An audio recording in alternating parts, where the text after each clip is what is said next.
So no, you were saying the weather is hot. That what is the highest right now? Um, I don't know. I mean, hot is hot to me. It's been so hot, I want to jump out of my skin. So, it is what it is. Yeah, it's hot. Hot. Oh my God, that is Can't hilarious. wait till it But- cool down. okay. I remember I came out there one time for a conference and I was like, absolutely no. I don't know what happened. Never again. No, no, no, at all, at all. But this is let me just say thank you for taking the time to meet up with me and talk about it. Cause like I told you the other day, the work that you're doing, I love, love, love the work that you're doing. Thank you. Thank you. Needed Thank you. is very much needed. And especially with what's going on, we know that, they're always trying to erase our history and erase us, but the fact Hmm. that you're taking it back, back, back, back, and even when you were on Jacob's radio station and some of the names, I was like, oh my God, he's saying names that nobody really talk about. Oh my God. Yeah. Yes, Yeah. yes. So Yeah. I was very happy to hear that. So I certainly am honored to have you sitting down and chatting with me, and I look forward to Thank you. this I'm honored call. to be here.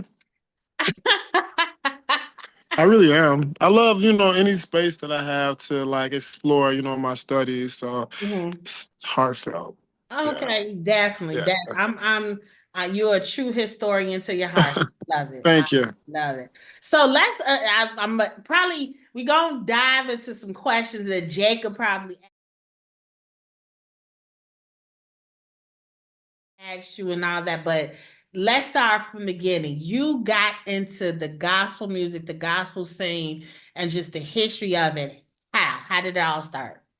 So basically, as a child, I grew up in the church and I was always overly enthusiastic about the music that I heard in the church. And I'm like, it has to have an origins. But my first attempt was basically just looking at the musicians and saying, hey, you're doing a wonderful job. And I wanted to create a platform to honor and celebrate those musicians in the church. Mm. So I started a TV show called Let's Talk About Music at the age of 13. It came on the Access channel in Chicago. It was Can TV 36. Okay. And through that show, I met so many people. But it wasn't until a little later, like roughly around maybe 15, I started. No, it was a little bit about 15, 16. I met my godfather, Willie James McFadder. And it's a two story. So I'm kind of unclear which one happened first, but to my knowledge, it was my godfather. I wanted to find records of Alex Bradford Hmm. because I wanted him to see himself. So I went on this search, and my granddaddy had so many records. He's a collector. He's a music enthusiast. Okay. And so I asked him to go through his sanctuary, and I went through his sanctuary, and I found so many records, and it just started my quest. And I remember going to the library trying to learn about the genre of gospel music, and it hurt my heart because everything was like camouflaged within larger subjects or other main subjects, and it's like here is gospel in an inkling of a section, and so I'm like, it has to be more. So I Yeah. just went on this journey to understand who we are and where do we find our voice in the Black church. Right. Yeah. That's amazing. And you said a word that just like touched my heart. You went into his sanctuary. Because that's what it was. Yes. That's what Mm-hmm. it was. Because Yeah. I even think about just the moments of my upbringing growing up in the church and listening to my dad's records and just the history behind it and the history that they had, when they were at some of the churches and they were, shit, going to different fellowshipping with other churches Mm-hmm. and the choirs were, going and learning different things and just the aspect. It was like it was I would say a holy of holies when we talk Oh, about it for absolutely. the most Yeah. part. So you hit it right there on the head. Yeah. So you started at what age was this again? So the show started in 1997. So I was Okay. 13 years old. Okay. All right. Yeah. Okay. So Instead of Thursday, running around with the little kids, I was running around trying to record people and asking them about their stories. right. But you, even in that quest, I mean, you started something phenomenal that's still, holding fast, and it's Yeah. even has more of an impact because of just the preservation that you were doing. So you didn't even know what you Yeah. were doing I then, didn't but really. I the didn't. impact, oh my goodness. Yeah. So yeah, Yeah. so that's awesome for you. So tell me some of the folks that you have interviewed. Oh my God. I mean, it's so many, but like I guess I mean I don't want to say memorable ones, but just people that I guess will come to my head right now. Like people like Reverend Stanley Keeble. Man, I grew up loving this man. I remember seeing him host it was a restaurant in Chicago called Captain Hard Times, Hmm. and they will have a gospel brunch. Oh my God, and my queen would Uh, be there, Miss Albertina. Oh what? Oh God! my So I God. was I Yes. was seeing Stanley Keeble running around like Captain Hard Times and hosting the gospel brunch, and I see him in and out the city, and we build a relationship. Okay. And just to interview him and hear of his story, because he was a lot of his music, I believe, is unsung, but I don't think that it's final because his music is unavoidable. It's inevitable. It's going to resurface because the sound that he produced in the '70s. Oh my Yeah. gosh, Way before his time. amazing. Way before his time. Yes. Oh my Yeah. God, he has this song, I feel good, good, good. I feel good, good, good. There's Yes. something about Well, singing for yes, Jesus yes, that yes, yes. makes me We don't feel start nothing. don't start nothing. Don't start.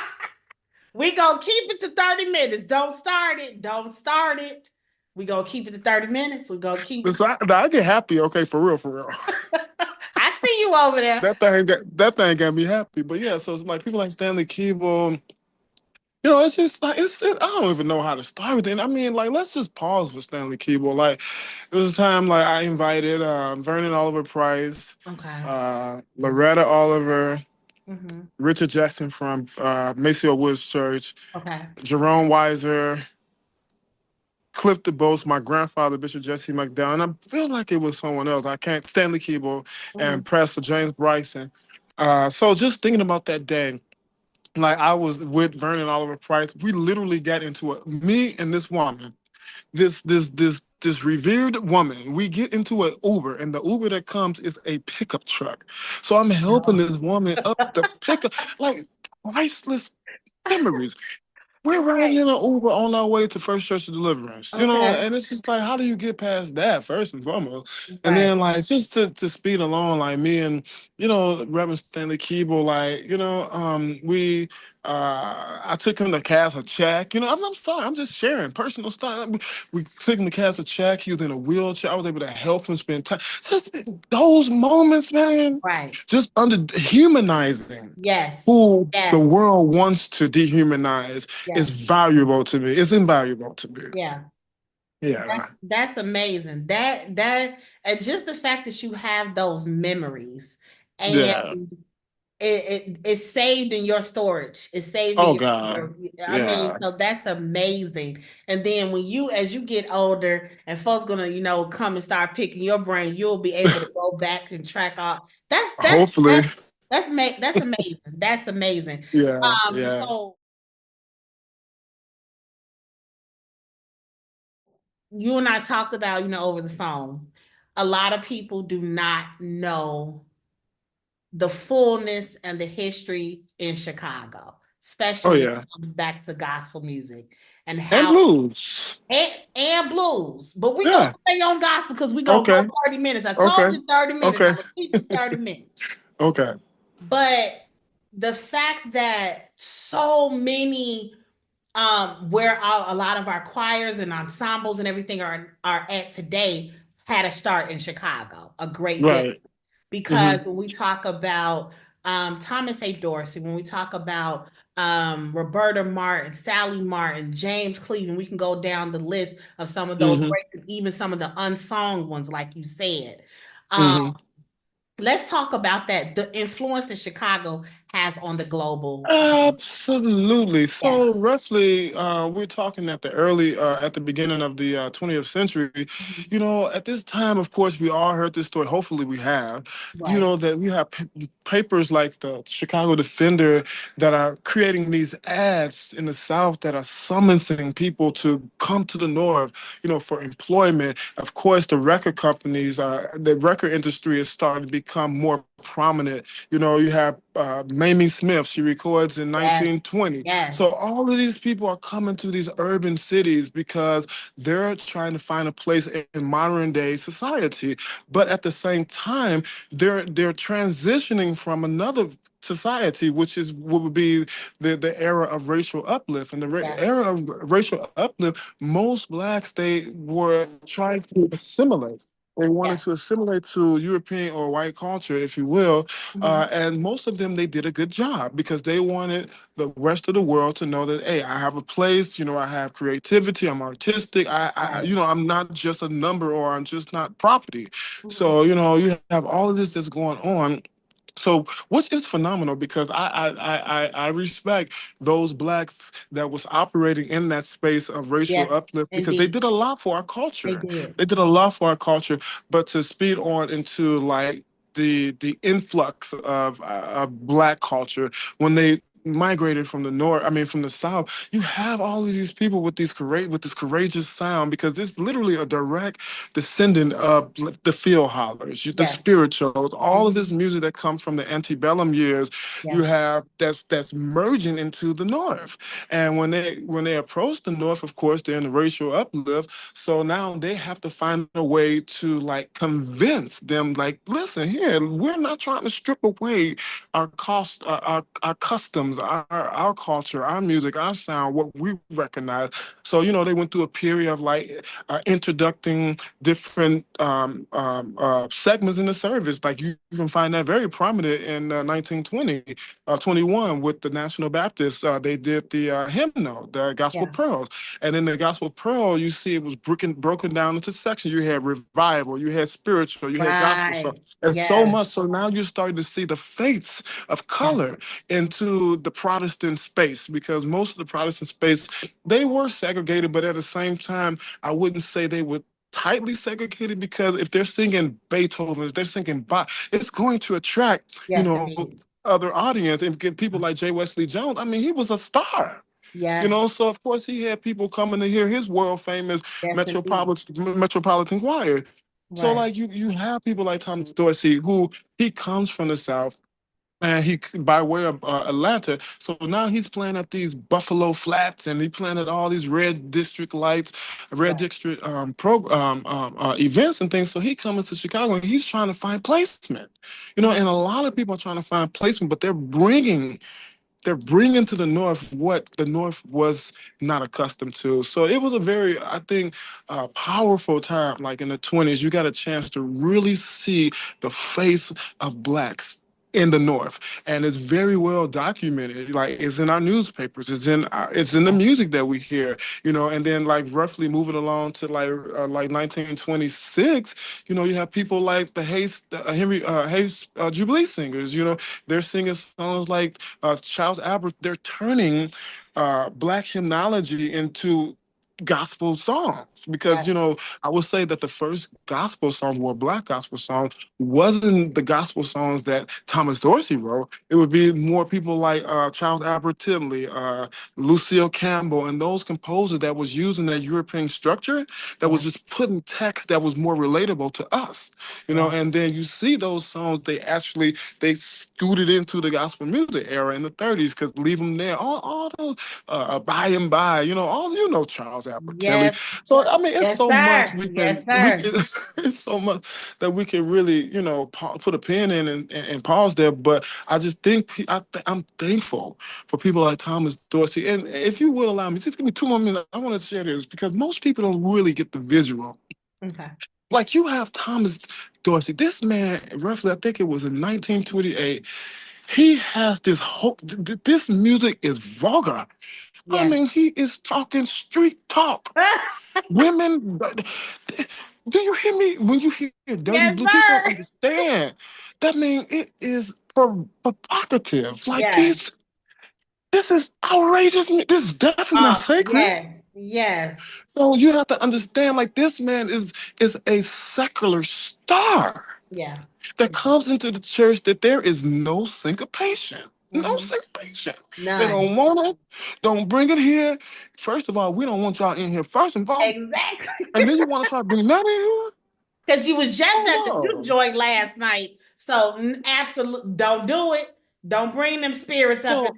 So except I want people to really understand from the beginning. Yes. People have been criticizing, naysaying. Yes. So I think that the most important message that we can ever get out of the Black church is that how we have used our words, our language to inspire people. And when people understand that it's not so much of the face or the syncopation, but listen to the words, The word. listen to the soul that's in the music, and it will change your life. The world sees it, Yes. but most people don't see it because we're pushing away from what's not familiar. Yes. And when we have to understand that each era of time has been something unfamiliar to us. Hmm. If we learned how to embrace change and embrace who we are, I think that the world would be a better place, and definitely the Black community. I know I went off on a tangent.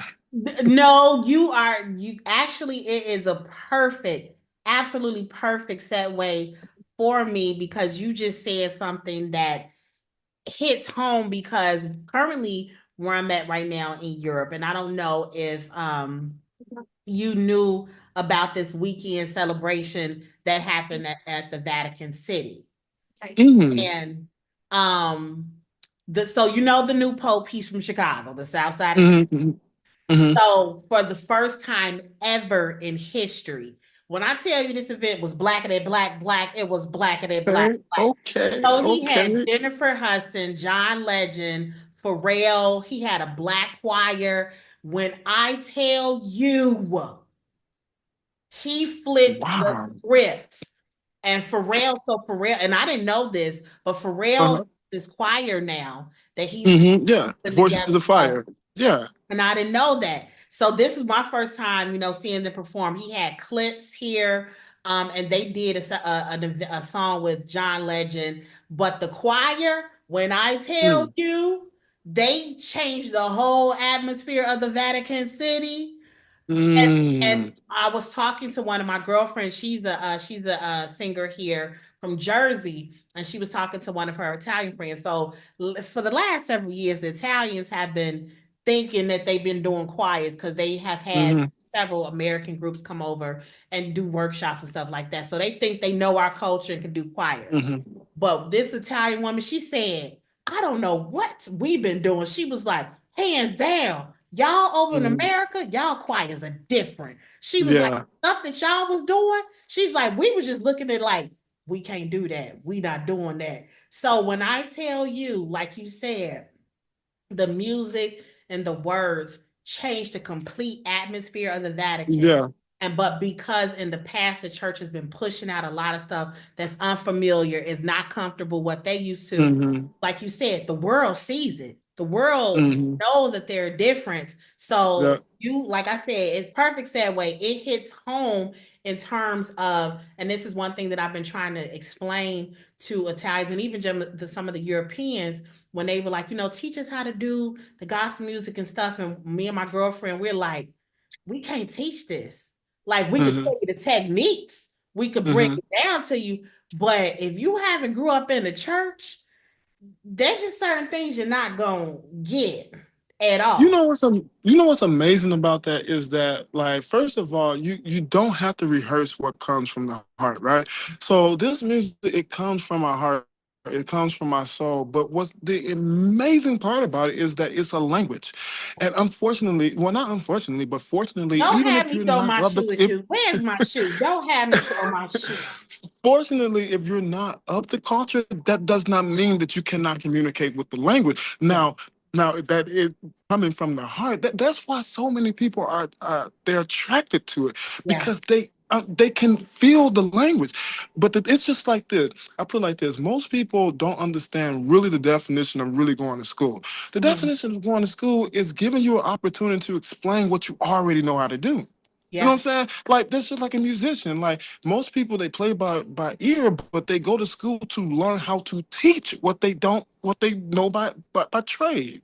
Yeah. And so I think that gospel music is just like that. You know, we can't give you our heart, but what we can do is we can share it with you. We can And I share think with that you. if Yes. we 'cause we have done that too. Like we have been able to take the European hymn, like from the face of the Southern Church, Yes. you know, Yes. because of Yes. course it was introduced in the Southern Church, those Protestants, those evangelicals, because it had to come over the sea, Yes, and indeed. then it was Yes, indeed. introduced to us in church during slavery, during the enslaved years. And then what we did is we hear this music, right? So we take it back and we put a little salt and pepper and Right. seasoning on it, Some and then we batarangs create the up in same here. right. So I think that, you know, it's interchangeable. Like Yeah. they we receive from other people just like they receive from us. Correct. Correct. Yeah. It's a beautiful thing, and that's the, like you said, the language of music. Yeah. It's very versatile. You can um hear and connect on certain different things, and but when it comes down specifically to our culture, because we Hmm. have gone through the ins and outs of what has happened in America, when we talk about race records, when we talk about just the systems in America, we have gone through so much, so it's going to come out differently in our songs. Yeah. Yeah. Also, Yeah. another area that I think of when we talk about just the sound, listening to South African choirs and how Yeah. they, oh my God, you be looking like, Yeah. oh Lord, we in heaven right now. I feel it. I Hmm. feel it. It's the Hmm. same Hmm. concept. It's the same concept. Yeah. But one thing that I Yeah. love specifically about Chicago choirs and the stuff that has come out of our history is the influence that it has made on gospel music at large on a Yeah. global level. Because when we talk Yeah. about the workshops that has come out of them, I can't, now the names are starting to, Dorsey Convention, you talking about that one the first? Dorsey conventions, and even some of the ones that when we talk about Thomas Woodfield and the workshops that he put together. Hawkins, you talking about Hawkins Yeah, the seminar? arts and Yeah. seminars and all. Yes, Hmm. the GMWA, stuff. yeah. Hmm. Yeah, all of that. It has like so many arms in so many different directions, and you Right. can see the influence run through of the different styles of music that's just in Black America, period. Yeah. And, Absolutely. and And that's what I and I love. and I like to put it like this too. It's just like, first of all, people do not, we generalize with our words. Like, we're not specific. Like, we don't categorize or classify our Would words. Like, you say people that? say we Would lose. you say that? Would you? Yeah, Oh because Lord. you don't love your dog the same way you love your husband. Yes. And it's the same way in music. You have gospel music as being a genre, but people miss out that there's a such thing as subgenres. Yeah. So I mean, like, I don't know if you want to put it as spiritual, Christian. Well, I would definitely not put it at Christian, because Christian would be under the boat, because that's something that they had to find a category which was in roughly 1980s, especially to kind of classify the music that came from the Jesus People movement and all that other stuff. But Yes. I'm Yes. just Yes. Yes. referring to just like as the big whole, like gospel music. You got traditional gospel music, you got contemporary, you got quartet, like all of these, and it's like, what are you accustomed to? Like, Right. everyone don't like the same thing,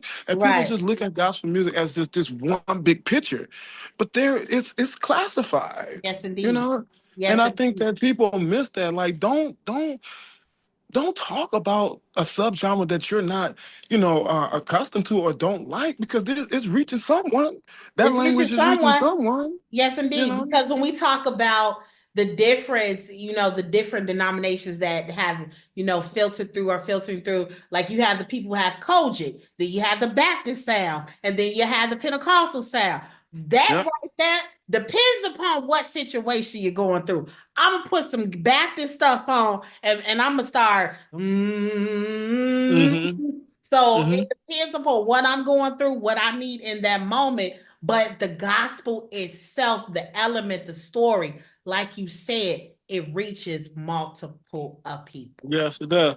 And when you think about it, like people like even during the Protestant Reformation, right? So Mhm. like all of these unorthodox people that's going against the Catholic Church, all of these Reformation, they're creating their own hymns. Like Martin Yeah. Luther, Mighty Fortress, like all of them are creating things that are custom or is tailored for what they're trying to do Yes. or their vision of Protestant. You know, Yes. so I don't know. It's an interesting dynamic, and I just wish more people would take the time to try to understand opposed to just being close fist or Yes. close minded and just spilling out hate. I just Yeah. think that we need to come together and understand each other as a whole because we're all different people. We're variegated. We come in different shapes, Yes, sizes, indeed. ideologies, Yes, just indeed. everything. And Yes, that's the indeed. beauty of life. That's the beauty of life. And this gonna be the last question because I'm getting you This. all. I'm telling you, Okay. I'm gonna keep it to 30.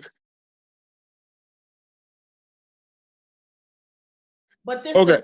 the but it goes directly into what you're talking about when we talk about our community and the things that we've gone through. The music itself was a form of self-advocacy. For it was a Yes. form of social justice. We were talking Yeah. about the things that we were experiencing in America, the things that we were experiencing in the South, the things that we were experiencing up north, but we still trusted and believed in God, believed in something spiritual. We still had a connection tie. So talk about how that parallels to where we are now and make that Well, connection. yeah, and that brings up a good point that most people don't really know the strength in the Black family. And I think that we have been so blind or we've just been so unconscious to understanding like the importance of how we were able to share values and we were able to share customs and we were able to encourage one another in the same community. And right now it's just like, like most families, they don't have dinner time. Right, Suzanne, she in the room eating Popeye's chicken and mom downstairs, or daddy went to get Chinese food and came back in 2 weeks. Like, so there's no there's no community at home. right, And I think that that's the biggest thing that the Black church has really preached. The values of us being together, the liaison of us sticking together, understanding who we are. Because when you look at it in the Black church, they had a host of things that was imperative, even during the era of racial uplift. yeah, You have these different concerts and these different seminars that they're doing to try to teach and help to develop you as a human being. So if anything, hopefully I'm answering the question what you're at. I just wish that we can go back into the mind or the notion of understanding how important the Black family is, how yeah, important it is to talk to our brothers and our sisters. You know what I mean? Because I think that was the strength that they had when they were writing songs. Like Thomas Dorsey, man, he probably think about his daddy. His daddy was a preacher. And he think right, about his mama. He's going through all of this stuff. He's missing his family, but anything he comes to Chicago and stay with his uncle. So there's situations that go on. So I just think that the Black family, if we can mend the Black family, I yeah. think that we can kind of get back to the importance of the Black church. If Yeah. that's the question that you had. No, it hits right on the head because Okay. it was definitely a sense of community because I remember even myself growing up in the church as a pastor's kid. I hated it. Let me tell you, I hated it as a pastor's kid. But looking back in hindsight, it was the one of the best things ever for me Yeah. because it Yeah. was so much community. Even folks got on my nerves. They got on my Yeah. last nerve. But that's family though. Family gets on Hmm. my nerves, but the community that we had, the love, the sharing and support that we had there, you really don't see that right now. So no, Yeah. we're very, Yeah. and that's gonna be my last question because we gonna do this again. Eric, I Okay. enjoyed it. I enjoyed it. Thank you. Thank I you. Thank you. Thank you for but allowing me. no, before you leave, tell me about this event that you said that you had going Oh, on. yeah. Thank you so much. So September the 27th, listen, I have never, ever in my life had appreciation or benefit program or nothing. And basically this is a program to benefit and support what we're doing with Gospel Diaries, and it's a celebration. It's a celebration of gospel music history, and basically celebrating those that have dedicated their life to keeping this legacy alive, to Yeah. keeping this inspiration alive through the Black church. And like, so we're all going to convene September the 27th at Trinity All Nations Deliverance Ministries, 9600 Vincennes in Chicago, Illinois. I'm so excited. Like, I'm going to be giving away awards. We got a special, oh God, Keith Pringle is going to be there singing No, don't Perfect say that. Peace, Call The Him Keith Up, all Pringle that is gonna stuff. be there. Are you serious? Keith. Yes, yes, Oh, yes, yes. Yes, so I'm excited about that.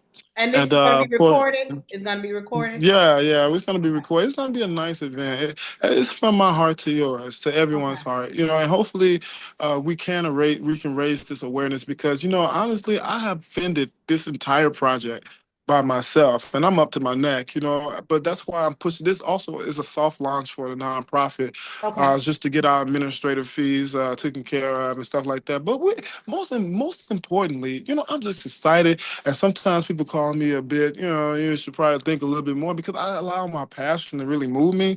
And Yeah. sometimes I forget about the logistics that really need to be taken care of. But however the Right. case may be, I just believe like this: like if I'm walking in the right lane, walking in purpose, eventually it's gonna come. It's gonna everything that's for me is gonna come to me. So And to that I say yes, yes, and yes again. Seriously. yeah, And because this is your ministry and you're doing it with purpose, with passion. So it's gonna thank be you, blessed. It's gonna be thank blessed. you, So thank you.